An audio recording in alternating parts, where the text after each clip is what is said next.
أعوذ بالله من الشيطان الرجيم. بسم الله الرحمن الرحيم. السلام علیکم ورحمۃ اللہ وبرکاتہ۔ وعلیکم السلام ورحمۃ اللہ وبرکاتہ۔ سورۃ الشورى آیت نمبر 23 سے 26۔ ان الحمد للہ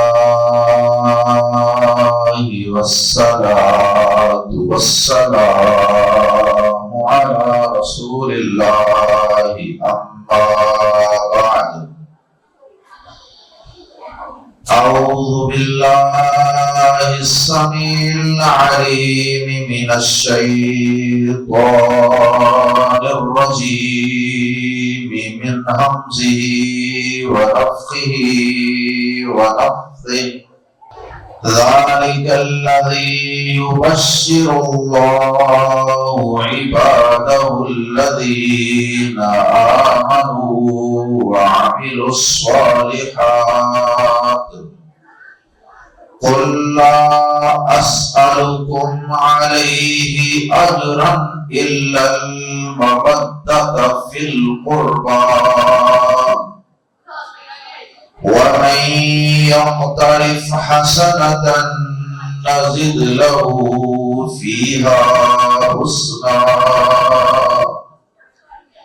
إن الله غفور شكور۔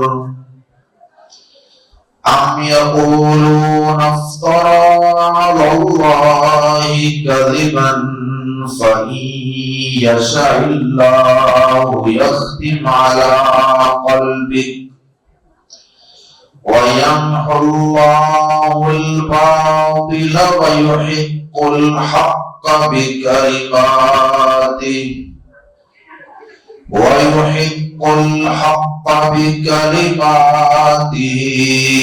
إنه عليم بذات الصدور۔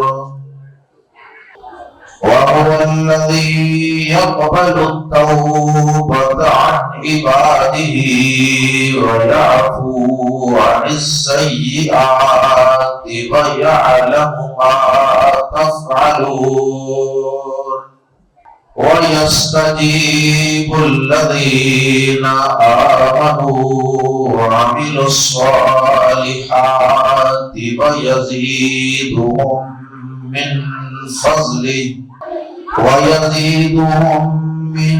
فضله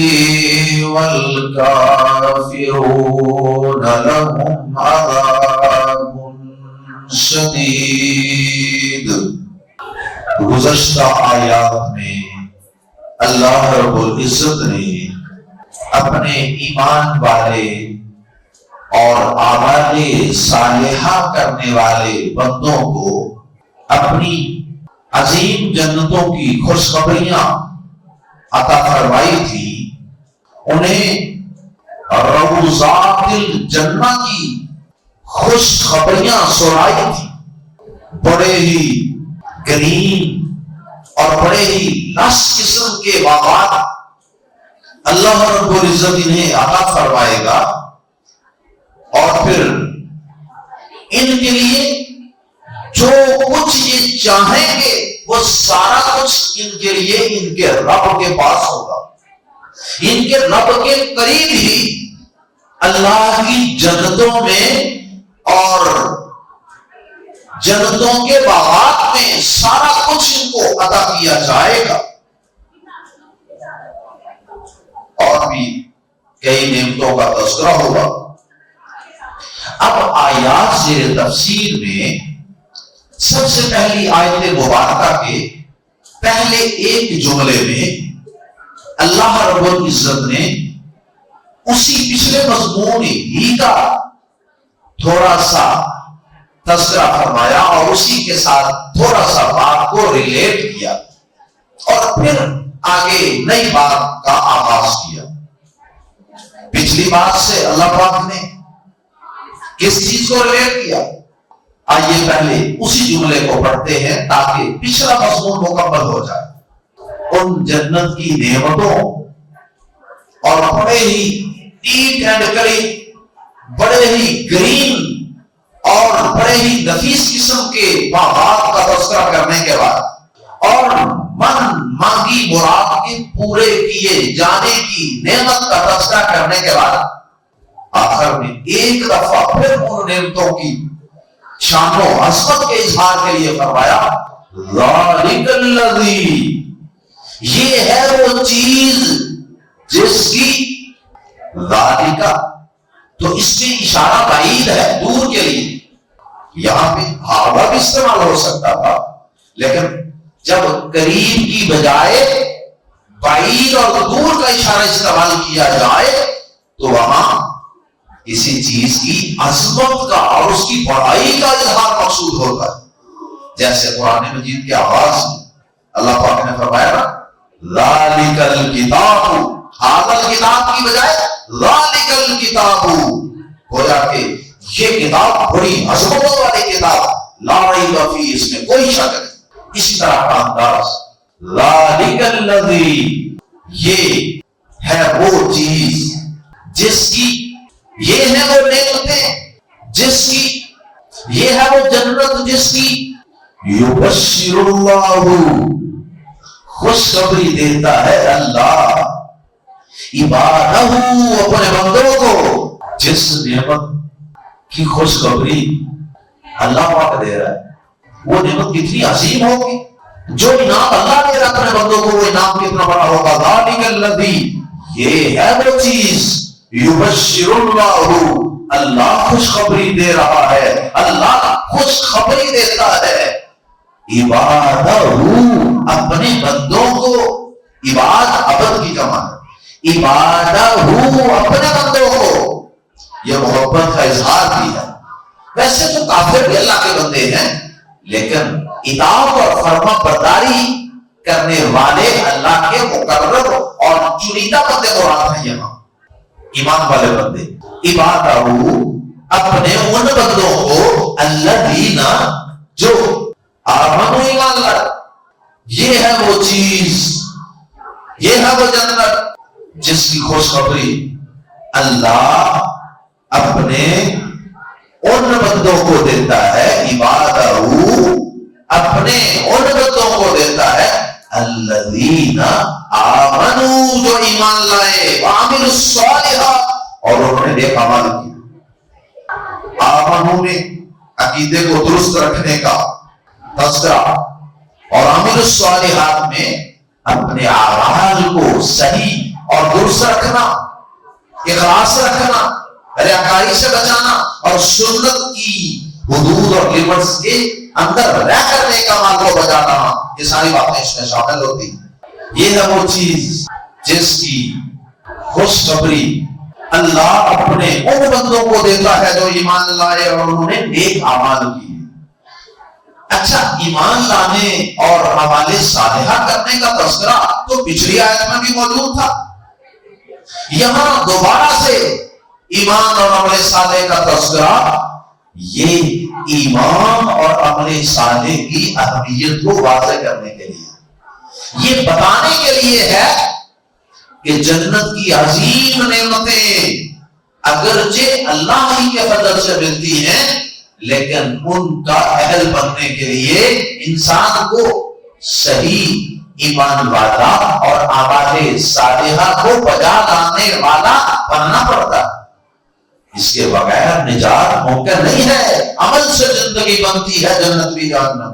یہ تو تھا پچھلا مضمون جس کی اس جملے میں تکمیل ہوئی۔ اس کے بعد اگلا مضمون اللہ رب العزت نے جو بیان فرمایا ہے وہ کیا ہے؟ سب سے پہلا جو مضمون اللہ پاک نے آیات سے تفسیر میں بیان فرمایا وہ یہ ہے کہ نبی پاک صلی اللہ علیہ وسلم مکہ مکرمہ میں سب سے پہلے اپنے رشتہ داروں کو دین کی دعوت پیش کرتے تھے، قریش کو دین کی دعوت پیش کرتے تھے، لیکن قریش آپ کے رشتہ دار کوئی خاطر خواہ آپ کی باتوں پہ رسپانس نہیں کرتے تھے، چند ایک لوگوں کے سوا اکثر لوگ آپ کی دعوت کو ٹھکراتے تھے، آپ کی مخالفت میں کھڑے ہوتے تھے۔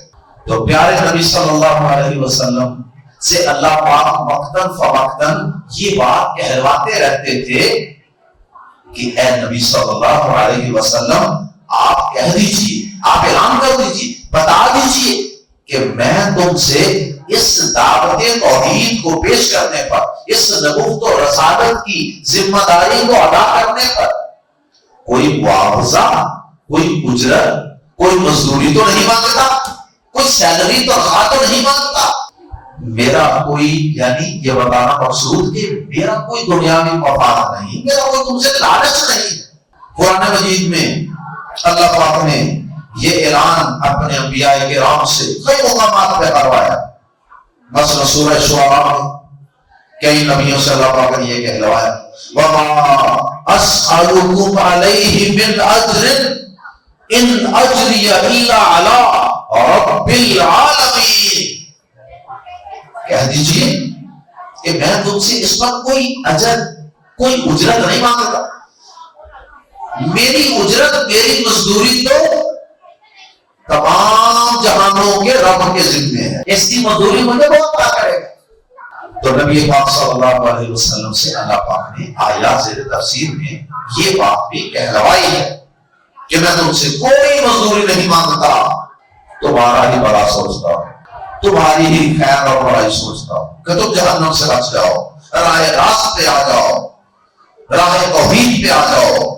ہاں ایک بات کا اللہ پاک نے اس مقام پہ تذکرہ فرمایا ہے اور وہ یہ ہے، ہاں اے نبی صلی اللہ علیہ وسلم ان کو تھوڑا سا رشتہ داری کا حوالہ دے کر انہیں کچھ شرم دلائیے کہ یار ہر انسان رشتہ داری کا، تعلق داری کا، صلہ رحمی کا کچھ نہ کچھ پاس اور لحاظ تو کرتا ہے نا۔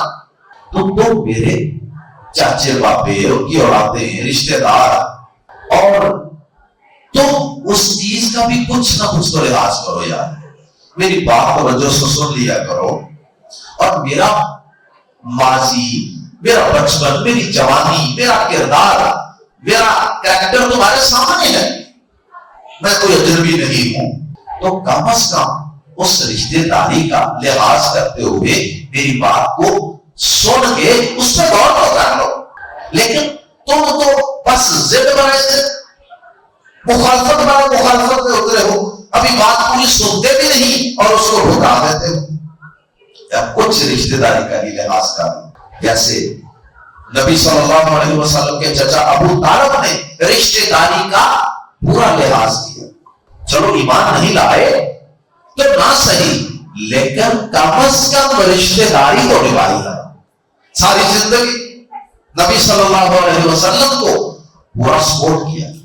تو نبی صلی اللہ علیہ وسلم نے اس آیت مبارکہ میں ان کو رشتہ داری کا بھی ریفرنس دیا ہے کہ رشتہ داری کا بس کچھ لحاظ کر لو یا اس تعلق کو نبھاؤ، بس اس سے علاوہ میں تم سے کوئی مطالبہ نہیں کرتا، باقی جو اس کی اجرت ہے اس کام کی وہ تو تم نہیں دے سکتے، وہ اللہ رب العالمین ہی دے گا۔ اور آئیے پہلے یہ اس جملے کا اور اس حصے کا ترجمہ پڑھتے ہیں۔ قل کہہ دیجئے لا اسألو، نہیں میں سوال کرتا، مطالبہ کرتا، مانگتا، تم سے علیہ، اس پر، اس ذمہ داری پر، نبوت پر، دعوت توحید پر، دعوت ہدایت پر، اجرا، کوئی اجرت، الا المودۃ، یہ جو الا ہے نا یہ حرف استثناء ہے، اور اس کے بعد آنے والا جو جملہ ہوتا ہے یا حصہ ہوتا ہے اسے مستثنیٰ کہتے ہیں،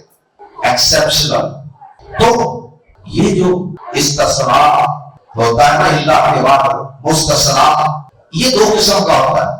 کبھی تو اس کا تعلق پچھلے جملے کے ساتھ ہوتا ہے، اسے کہتے ہیں استثناء متصل، اور کبھی اس کا پچھلے جملے سے کوئی تعلق نہیں ہوتا، بالکل الگ ہوتا ہے، اس کو کہتے ہیں استثناء منفصل، یعنی کٹا ہوا، متصل جڑا ہوا، منفصل کٹا ہوا الگ۔ یہ جو اللہ کے بعد والا استثناء ہے یا مستثنیٰ ہے یہ منفصل ہے۔ اللہ اکبر، کیا مطلب ہے ساری وضاحت کا؟ مطلب یہ ہے لا اسألکم علیہ اجرا، یہ جملہ مکمل ہے کہ میں تم سے اس پر کوئی اجرت نہیں مانگتا، جس طرح دوسرے مقامات میں قرآن مجید میں وضاحت، اور ابھی میں نے سورہ شعراء کی ایک آیت بھی سنائی کہ تم سے کوئی اجرت نہیں مانگتا۔ یہاں اللہ کے بعد جو اگلا جملہ ہے اس میں کوئی اجرت مانگی نہیں گئی کہ سوائے اس اجرت کے یہ والی اجرت میں مانگتا ہوں تم سے، یہ نہیں بات۔ اس لیے ہم نے یہ عرض کیا کہ یہاں جو استثناء ہے وہ منفصل ہے، اس کا اس اجرت سے کوئی تعلق نہیں ہے۔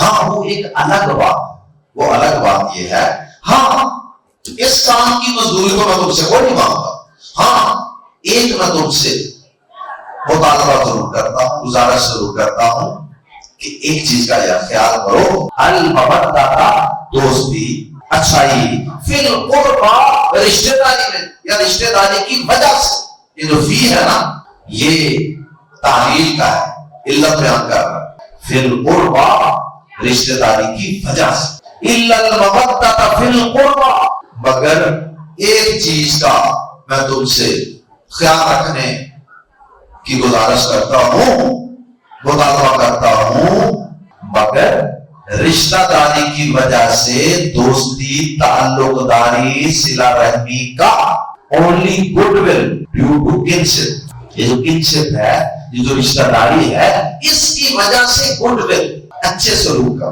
دوستی، تعلق، رواداری، ان چیزوں کا کیا القربہ کا معنی ہوتا ہے رشتہ داری۔ یاد رہے کہ قربہ کا معنی رشتہ دار نہیں ہوتا، رشتہ داری۔ اللہ اکبر۔ اگرچہ پیارے نبی صلی اللہ علیہ وسلم کے رشتہ داروں کے ساتھ بھی اچھا سلوک کرنا یہ ضروری ہے، ہمارے ایمان کا حصہ ہے، اور بالخصوص جو آپ کے ایمان والے رشتہ دار ہیں ان کی بات ہو رہی ہے، ان کے ساتھ اچھا سلوک کرنا تو ہمارے ایمان کا حصہ ہے، لیکن یہاں مراد آپ کے رشتہ داروں سے اچھا سلوک کرنا نہیں ہے، یہاں مراد ہے کہ رشتہ دار نہیں، رشتہ داری کی وجہ سے تعلق داری کو لگاؤ۔ اور یہی تفسیر اس جملے کی حضرت عبداللہ بن عباس رضی اللہ تعالیٰ عنہ نے بھی کی ہے۔ ترجمان القرآن، مفسر قرآن، صحیح بخاری میں انہوں نے اس کی تفسیر کی ہے، حدیث نمبر 4818، انہوں نے بھی اس کی یہی تفسیر کی ہے، کہتے ہیں الا ان تصلوا ما بینی و بینکم من القرابہ، مگر یہ کہ تم اس رشتہ داری کو بناؤ جو میرے اور تمہارے درمیان ہے۔ یہ عبداللہ بن عباس رضی اللہ تعالیٰ عنہ نے بھی اس کی یہی تفسیر کی۔ اس کے بعد آتے ہیں اسی آیت کے تیسرے اور آخری حصے کی طرف، اور اس میں اللہ پاک نے یہ بتایا ہے کہ نیکی کرنے پر میں تمہیں کئی طرح کے انعامات عطا کرتا ہوں، کئی طرح کے نیکی میں اضافے عطا کرتا ہوں۔ وَمَن يَعْتَرِفْ، اور جو کوئی کمائے، حسنتاً، کوئی نیکی، کسی طرح کی بھی نیکی، چھوٹی ہو بڑی ہو، وَمَن يَعْتَرِفْ حسنتاً، اور جو کوئی کمائے کوئی بھی نیکی، کسی بھی درجے کی کوئی نیکی، نزد، ہم زیادہ کرتے ہیں، ہم اضافہ کریں گے، لہو، اس کے لیے، اس شخص کے لیے، فیہا، اس نیکی میں، حسنا، خوبی کا، ہم اس نیکی میں خوبی کا اضافہ کر دیں گے، یعنی اس نیکی کا حسن اور اس میں بھلائی اور خوبی اور بڑھا دیں۔ اس کی کئی صورتیں ہیں، مثلا ایک تو یہ کہ نیکی تم ایک کرو گے اور میں تمہارا رب اس کو کم از کم 10 گنا اور 700 گنا تک بھی بڑھا دوں گا، اور جس کے لیے جاؤں گا پھر تو سا بڑھا۔ یہ کیا ہے؟ نزید لہو فیہا حسنا، نیکی تو ایک ہی ہے اور اضافہ کر دیا اللہ نے، اس کا حسن بڑھا دیا۔ اور ایک نیکی کا حسن بڑھانے کا یہ مطلب بھی ہے کہ نبی صلی اللہ علیہ وسلم نے فرمایا کہ نیکیاں گناہوں کو کھا جاتی ہیں، قرآن پاک کی آیت بھی ہے، ان الحسنات یذہبن السیئات، نیکیاں گناہوں کو کھا جاتی ہیں۔ اب آپ کر رہے ہیں وضو، تو باقی تو وہاں کو نہیں رہے، کر وضو رہے ہیں، نیکیاں خود کو کھا جا رہی ہیں۔ حدیث کے مطابق نماز پڑھنے سے نیکیاں، ملتی تو ہیں، ساتھ گناہ بھی کر رہے ہیں. ہجرت کرنے سے پچھلے گناہ معاف، اسلام قبول کرنے سے پچھلے گناہ معاف. کئی کام ہیں جن سے گناہ نیکی کر رہے ہیں اور گناہ بہت معاف ہو رہے ہیں. تو یہ مختلف صورتیں ہیں نا. نیکی کی وجہ سے آپ کی نیکی کے حسن میں کئی طریقوں سے اضافہ ہو جاتا ہے. اور پھر ایک اس کا مطلب یہ بھی ہو سکتا ہے کہ انسان ایک نیکی کرتا ہے تو اللہ پاک اس نیکی کی وجہ سے اور نیکیوں کی توفیق عنایت فرما دیتا ہے. نیکی آپ نے ایک نیکی کی نا، اللہ اس کی وجہ سے، اس کی برکت سے اس نیکی میں ایسی بھلائی پیدا کر دیتا ہے کہ آپ کو اور نیکیوں کی توفیق مل جاتی ہے. اور واقعی ایسا ہوتا ہے. ایک گناہ دوسرے گناہ کی طرف کھینچتا ہے اور نیکی نیکی کی طرف کھینچتی ہے. اللہ اکبر. اور پھر آخر میں فرمایا ان اللہ، بے شک اللہ، غفور، بے حد بخشنے والا، بے حد پردہ ڈالنے والا بھی اس کا معنی ہے، اور شکور، نہایت قدردان ہے. اللہ تعالیٰ بے حد بخشنے والا یا بے حد گناہوں پہ پردہ ڈالنے والا، گناہوں پہ بے حد پردہ ڈالنے والا، اور نیکیوں کی کتنی قدر کرنے والا. دیکھو آپ ایک نیکی کرتے ہو تو اللہ اس میں کئی طرح کے اضافے کر دیتے ہیں، اس کو کتنے گنا ملٹیپلائی کر دیتے ہیں. اور جس طرح کے اس کی اور بھی کئی صورتیں بیان کی کہ اس کی وجہ سے گناہ بھی معاف کر دیتے ہیں. اس کے بعد اگلی آیت میں اللہ پاک نے ایک اور مضمون بیان کیا، اور وہ یہ ہے، اے نبی پاک صلی اللہ علیہ وسلم، آیا یہ کافر آپ کی ان ساری باتوں کے کرنے کے بعد آپ نے ان کو کہا کہ رشتہ داری کا پاس کرو، یار صلہ رحمی کرو، رشتوں کو نبھاؤ، اس کی وجہ سے میری دعوت سن لو، میری بات پہ کام کر لو، زندگی سے غور کر لو، تو اے نبی صلی اللہ علیہ وسلم کیا ان پر اس کا کوئی اثر ہوتا ہے؟ ان کی اکثریت پر ان باتوں کا کوئی اثر نہیں. ٹھیک ہے، یہ باتیں ہم نے ہی آپ سے کروائی ہیں، لیکن ہم آپ کی تسلی کے لیے آپ کو بتا دیں کہ انہوں نے اس طرح کی باتیں کرنی ہیں، رکھے کرتے ہیں. ہونا تو یہ چاہیے تھا نا کہ یہ آپ کی دعوت قبول کر لیں رشتہ داری کا پاس کرتے ہوئے. تو صورتحال یہ ہے کہ یہ الٹا یہ کہتے ہیں، جب آپ ان کے عقیدے کے خلاف آیات کو سناتے ہیں نا، شرک کی تردید میں، اور توحید پر مبنی آیات سناتے ہیں جس سے ان کے آباء و اجداد کے من گڑت عقیدوں پر زد پڑتی ہے، تو پھر یہ آپ پر یہ بہتان لگانے میں بھی دیر نہیں کرتے اور یہ شرماتے نہیں یہ کہنے میں کہ محمد صلی اللہ علیہ وسلم نعوذ باللہ اپنی طرف سے کئی باتیں کر کر کے کہہ دیتا ہے یہ اللہ تعالیٰ نے یہ بات نازل فرمائی. اللہ اکبر. یہ آج شروع ہو رہی ہے ام سے، ام یقولون. اور یاد رہے کہ یہ جو ام والا جملہ ہو رہا ہے، ام سے عام طور پر کوئی جملہ شروع نہیں ہوتا. یہ جملہ ام والا جو ہوتا ہے اس سے پیچھے بھی ایک جملہ ہوتا ہے جو آ سے شروع ہوتا ہے، حمزہ زبر آ. انتم اشد خلقا ام السماء بناها. ام السماء قرآن مجید میں آتا انتم اشد خلقا ام السماء، کیا تمہاری تخلیق زیادہ مشکل ہے یا آسمانوں کو پیدا کرنا زیادہ مشکل؟ تو حمزہ استفہام یعنی حمزہ اور ام یہ دونوں عام طور پہ یہ جوڑے کی شکل میں جملے میں استعمال ہوتا ہے. اور اگر جملہ ام سے شروع ہو تو عموماً اس کے پیچھے والا جملہ حذف ہوتا ہے جس کا مفہوم خود کو سمجھ میں آ رہا ہوتا ہے. تو یہ ام یقولون سے پہلے بھی ایک جملہ ہوگا اور وہ یہ ہوگا کہ کیا یہ آپ پر ایمان لاتے ہیں؟ ام یقولون، یا یہ کہتے ہیں، یعنی یہ ایمان ہونا تو یہ چاہیے تھا نا کہ آپ کی دعوت پر یہ ایمان لے آتے، رشتہ داری کا پاس کرتے. کیا یہ آپ پر ایمان لائے ہیں؟ ام یقولون، یا وہ کہتے ہیں افترا، یعنی ان پر تو الٹا ہی اثر ہوا ہے.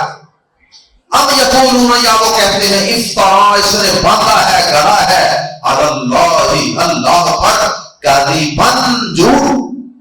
یہ تو الٹا پر بہتان لگا رہے ہیں، کہہ رہے ہیں کہ یہ اندر اندر کچھ ایسی باتیں بھی ہیں کہ جو یہ خود ہی کرتا ہے اپنی طرف سے.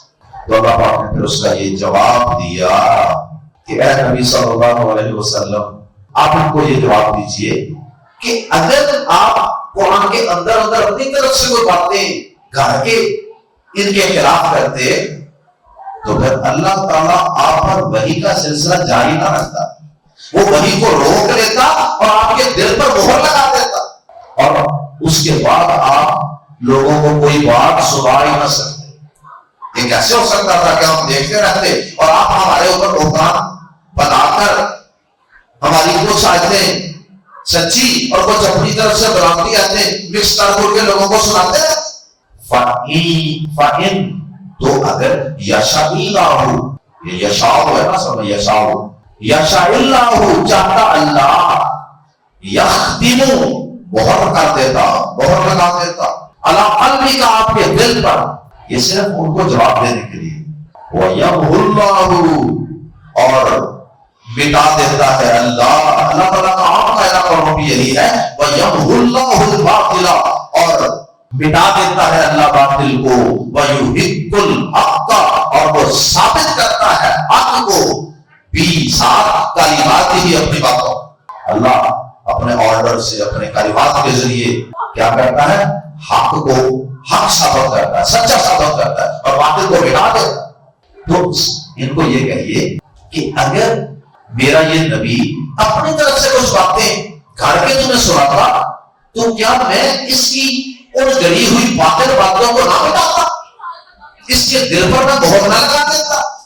انہو بے شک وہ، اسی مضمون کی آیات سورۃ الحاقہ آیت نمبر 44 سے 47 کے اندر بھی موجود، وہاں پر بھی اللہ تعالیٰ نے بڑی سخت بات کی ہے اپنے پیارے نبی صلی اللہ علیہ وسلم کے متعلق کہ اگر میرا نبی اپنی طرف سے کوئی بات کر کے لوگوں کو بیان کرتا تو میں تو اپنے نبی کے ساتھ یہ معاملہ کر دیتا، اور ظاہر ہے کہ یہ بات تو فرض محال ہے، یعنی ایک مفروضے کے طور پر یہ بات کہی جا رہی ہے، ورنہ پیارے نبی صلی اللہ علیہ وسلم تو اپنی طرف سے وہ بات کرتے ہی نہیں تھے۔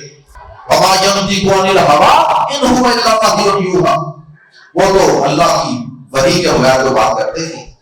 إِنَّهُ بِلَا شُبْهَةٍ یقیناً وہ علیم خوب جاننے والا ہے، بازربی کو ذاتی والی، ذات الصدور سینوں والی، بلکہ سینوں والیاں، یقیناً وہ سینوں کی باتیں خوب جانتا ہے، سینوں والیاں سے مراد سینوں کی باتیں، یقیناً وہ سینوں کی باتوں کو بھی خوب جانتا ہے، وہ تو سینوں کے اندر جو خیالات ہوتے ہیں ان کو بھی خوب جانتا ہے، تو کیا اسے یہ بھی پتہ نہیں چلا کہ میرا نبی اپنی طرف سے کچھ باتیں گھر کے لوگوں کو سنا رہا ہے اور کہہ رہا ہے کہ یہ اللہ نے نازل کی ہے اور اللہ اس کا کوئی ایکشن ہی نہ لیتا؟ تو جب اللہ نے کوئی ایکشن نہیں لیا تو اس کا مطلب یہ ہے کہ اللہ پاک کے نبی جو ہیں وہ بالکل صحیح بات اور پیغام لوگوں تک پہنچا رہے ہیں۔ اور آخری 2 آیات میں اللہ پاک نے تذکرہ کیا ہے دعا اور توبہ کو قبول کرنے کا، پہلی آیت میں توبہ قبول کرنے کا اور اگلی میں دعا۔ وَهُوَ الَّذِي اور وہی ہے جو یقبل قبول کرتا ہے التوبہ توبہ ان عبادہ اپنے بندوں سے، اس میں سارے بندے ہی ہیں، کافر بھی مومن بھی نیک بد سارے۔ وَهُوَ الَّذِي يَقْبَلُ التَّوْبَةَ اور وہی ہے جو اپنے بندوں سے توبہ قبول کرتا ہے، وَيَعْفُو اور وہ درگزر کرتا ہے، عَنِ السَّيِّئَاتِ برائیوں سے درگزر کرتا ہے، توبہ کو قبول کرتا ہے۔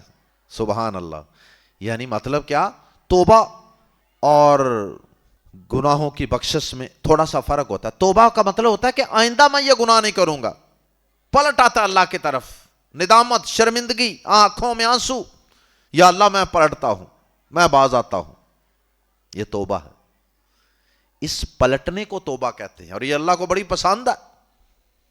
اللہ اکبر، حدیث میں وہ واقعہ بھی ہے نا کہ ایک بندہ جس کے پاس سواری تھی اور اس پہ سامان اس کا لدا تھا زیادہ راہ، اور وہ رستے میں کہیں سٹے کرتا ہے، آنکھ لگ جاتی ہے، جب آنکھ کھلتی ہے تو دیکھتا ہے کہ سواری سامان سمیت غائب، آنکھ کھلتی ہے پریشان، دور دور تک زندگی کے کوئی آثار نہیں، کیا کروں گا، اب تو مر جاؤں گا، سواری کے بغیر، سامان کے بغیر، پانی کے بغیر، کھانے پینے کے بغیر کہاں جاؤں گا۔ وہ سمجھتا کہ دور دور تک اس کو سواری نہیں ملتی، دوبارہ مایوس ہو کے لیٹ جاتا ہے یا ٹیک لگا کے سو جاتا ہے، یہ سوچ کے کہ اب میری موت پکی ہے۔ کچھ دیر کے بعد دوبارہ آنکھ کھلتی ہے، سواری دوبارہ اس کے پاس موجود ہوتی ہے۔ اللہ اکبر۔ پیارے نبی صلی اللہ علیہ وسلم نے فرمایا یہ اٹھ کے خوشی سے اپنے آپ سے اتنا باہر ہو جاتا ہے، کہتا ہے اللہ، اے میرے اللہ تو میرا بندہ میں تیرا رب۔ الٹ کہہ دیتا ہے، کہنا تو یہ تھا نا میں تیرا بندہ تو میرا رب، تو کہتا ہے میں تیرا رب تو میرا بندہ، الٹ کہہ دیتا ہے۔ تو خوشی کی شدت کی وجہ سے وہ غلطی سے الفاظ ہی آگے پیچھے ہو گئے۔ تو اللہ پاک فرماتے ہیں کہ جتنی خوشی اس بندے کو ہوئی ہے نا، جو اپنے آپ کو مایوس کر بیٹھا تھا اور سمجھتا تھا کہ اب مجھے موت آئی کہ آئی، اس بندے کو جس طرح اس سواری کے واپس آ جانے کی خوشی ہوئی ہے نا، جو اس کو چھوڑ کے چلی گئی تھی، رب کو جب اس کا بندہ اس کو چھوڑ کے چلا جاتا ہے، گناہوں کی زندگی اور دلدل میں پھنس جاتا ہے نا، جب یہ بندہ دوبارہ پلٹ کے اپنے رب کی طرف آتا ہے نا، کائنات کے رب کو اس مسافر سے زیادہ اپنے بندے کے پلٹ کر آنے کی خوشی ہوتی ہے۔ تو یہ توبہ ہوتی ہے۔ اور ایک ہوتی ہے معافی، تو وہ جو گناہ ہو چکے ہیں ماضی میں، یا اللہ ان پر معافی کا قلم پھیر دے، یا اللہ ان کو مٹا دے، یا اللہ ان پہ پردہ ڈال دے۔ تو اللہ پاک نے اپنی صفت کا، توبہ قبول کرنے کی صفت بیان فرمائی، اور اس نے اپنی شان بیان فرمائی کہ دیکھو یہ کتنی بڑی میری نعمت ہے کہ میں تمہاری توبہ قبول کر لیتا ہوں، گناہوں کو مٹا دیتا ہوں۔ اور اگر میں یہ کہتا کہ جاؤ بھاگ جاؤ، کوئی توبہ قبول نہیں، کوئی معافی نہیں، پھر کیا کرتے، کدھر جاتے تو؟ سوچو ذرا تمہاری زندگی کیسی ہوتی۔ وَهُوَ الَّذِي يَقْبَلُ التَّوْبَةَ عَنْ عِبَادِهِ وَيَعْفُو عَنِ السَّيِّئَاتِ، اور وہی ہے جو اپنے بندوں سے توبہ قبول کرتا ہے اور برائیوں سے درگزر کرتا ہے۔ وَيَعْلَمُ، اور وہ جانتا ہے، مَا تَفْعَلُونَ، جو تم کرتے ہو وہ جانتا ہے، اس سے تمہارے ہر اچھے برے عمل کا پتہ ہے۔ اللہ اکبر۔ اللہ ہم سب کو سچی توبہ کرنے کی توفیق عطا فرمائے۔ آخری آیت میں اللہ پاک نے بتایا کہ میں دعا بطور خاص اپنے ایمان والے اور نیک صالح بندوں کی قبول کرتا ہوں۔ ہاں جو کافر ہے نا، باغی، نافرمان، کافر، ان کی دعا اگر کبھی میں قبول کر لیتا ہوں نا، وہ ان کو ڈیل دینے کے لیے، ان کو مزید عذاب میں پھنسانے کے لیے۔ جیسے اللہ پاک نے ابلیس کی دعا قبول کر لی، اس نے التجا کی تھی نا اللہ مجھے مہلت دے دے، تو اللہ نے مہلت دے دی۔ ایسے کبھی وہ باغی نافرمانوں کی دعا قبول کر لیتا ہے، ورنہ عام حالات میں قاعدہ قانون یہی ہے کہ اللہ اپنے اطاعت گزار فرما بردار بندوں کی دعا قبول کرتا ہے، جیسا کہ سورۃ البقرہ آیت نمبر 186 میں بھی اس کا ذکر ہے، آیت نمبر 218 سورۃ البقرہ میں بھی ذکر ہے، اور اس آیت میں بھی ذکر ہے وَيَسْتَجِيبُ، اور وہ دعا قبول کرتا ہے۔ یستجیبو کے اندر جلدی کا بھی معنی موجود ہے اور خوشی کا بھی معنی موجود ہے۔ وَيَسْتَجِيبُ، اور وہ خوشی سے جلدی قبول کرتا ہے، الذین، ان لوگوں کی دعا، آمنوا، جو ایمان لائے، وعملوا الصالحات، اور انہوں نے نیک عمل کیے، وَيَزِيدُهُمْ، اور وہ زیادہ دیتا ہے، ہم انہیں، من فضل ہی، اپنے فضل سے۔ جتنا ایمان والوں نے مانگا ہوتا ہے نا، اللہ اپنے فضل سے اسے زیادہ بھی دے دیتا ہے۔ باقی رہے کافر، ان کی دعا اللہ تعالیٰ خوشی سے قبول نہیں کرتا، اور وہ ان کو نوازنے کے لیے قبول نہیں کرتا، بلکہ اگر کبھی اللہ ان کی قبول کرتا ہے تو ان کو مزید عذاب میں پھنسانے کے لیے، مہلت کے لیے، ان کی رسی دراز کرنے کے لیے۔ والکافرون، اور جو کافر ہیں، لہم، ان کے لیے، عذاب شدید، سخت عذاب ہے۔ اللہم لا تجعلنا منہم، اللہ ہمیں اپنے ایمان والے اور صالح بندوں میں شامل فرما لے۔ سبحانک اللہم وبحمدک اشہد ان لا الہ الا انت استغفرک واتوب الیک.